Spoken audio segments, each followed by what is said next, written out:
Hi everyone. ಈ ವಿಡಿಯೋದಲ್ಲಿ filter coffee ಹೇಗೆ ಮಾಡ್ಕೊಳ್ಳೋದು ಅಂತ ತೋರಿಸ್ತೀನಿ. ಫ್ರಮ್ ಸ್ಕ್ರ್ಯಾಚ್ ಲೈಕ್ ಡಿಕಾಕ್ಷನ್ ಹೇಗೆ ಪ್ರಿಪೇರ್ ಮಾಡಿಕೊಂಡು ಫಿಲ್ಟರ್ ಕಾಫಿ ಮಾಡ್ಕೊಳ್ಳೋದು ಅನ್ನೋದು ನೋಡಿ. ಈ ಥರ ನಿಮಗೊಂದು ಡಿಕಾಕ್ಷನ್ ಪ್ರಿಪೇರ್ ಮಾಡ್ಕೊಳ್ಳೋಕ್ಕೆ ಕಾಫಿ ಫಿಲ್ಟರ್ ಇಟ್ಕೊಳ್ಬೇಕು. ನಾನು ನಾರ್ಮಲ್ ಔಟ್ಸೈಡ್ ಶಾಪಲ್ಲೇ ತೊಗೊಂಡೆ. ಇದೊಂದು ನನಗೆ ಎಷ್ಟು ಬೇಕಷ್ಟು 150 ml ಅಷ್ಟಿದೆ ಇದು ಕ್ವಾಂಟಿಟಿ. ಸೊ ನೀವು ಆನ್ಲೈನಲ್ಲಿ ತೊಗೋಬೋದು. ನಾನೊಂದು ಲಿಂಕ್ ಬೇಕಿದ್ದರೆ ಅಟ್ಯಾಚ್ ಮಾಡಿರ್ತೀನಿ ಡಿಸ್ಕ್ರಿಪ್ಷನಲ್ಲಿ, ನೋಡಿ ನಿಮ್ಗೆ ಇಷ್ಟ ಆದರೆ ಟ್ರೈ ಮಾಡಿ. ಆ್ಯಂಡ್ ಸೊ ಕಾಫಿ ಪ್ರಿಪೇರ್ ಮಾಡ್ಕೊಳ್ಳೋಕ್ಕೆ ಈ ವಾಟರ್ ಬಾಯ್ಲ್ ಮಾಡಬೇಕು ಚೆನ್ನಾಗಿ. ಅದು ಇದೇನು ಸೈಜ್ ಇದೆ ಕಾಫಿ ಫಿಲ್ಟರ್ ಅದರಷ್ಟು ವಾಟರ್ ತೊಗೊಳ್ಳಿ ಸಾಕು. ಆ್ಯಂಡ್ ಒಬ್ಬರಿಗೆ ಆಗಿರೋದ್ರಿಂದ ಇದು 150 ml ಆಗಿರೋದ್ರಿಂದ 1 spoon of coffee powder is more than enough.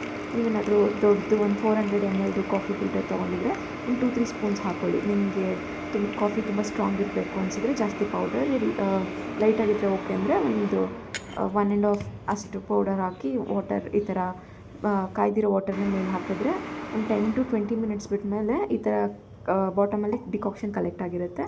ಅದಕ್ಕೆ ನೀವು ಹಾಲು ಹಾಕ್ಕೊಂಡು ಡಿಕಾಕ್ಷನ್ಗೆ ಆ್ಯಂಡ್ ಎಷ್ಟು ಬೇಕಷ್ಟು ಸಕ್ಕರೆ ಹಾಕಿ ಈ ಥರ ಇನ್ನೊಂದು ಲೋಟ ತೊಗೊಂಡು ಮೇಲಿಂದ ಕೆಳಗಡೆ ಮಿಕ್ಸ್ ಮಾಡಿಕೊಂಡ್ರೆ ಸಕ್ಕರೆ ಕರಗೋ ತನಕ, ಹಾಗೆ ಅದು ಮೇಲ್ಗಡೆ ನೊರೆ ಬರುತ್ತೆ. ಅದೇ ಆ್ಯಕ್ಚುಲಿ ಫಿಲ್ಟರ್ ಕಾಫಿಲಿ ಚೆನ್ನಾಗಿರೋದು. ಸೊ ನಾನು ಈ ಥರ ಮಾಡ್ಕೊತಿದ್ದೀನಿ.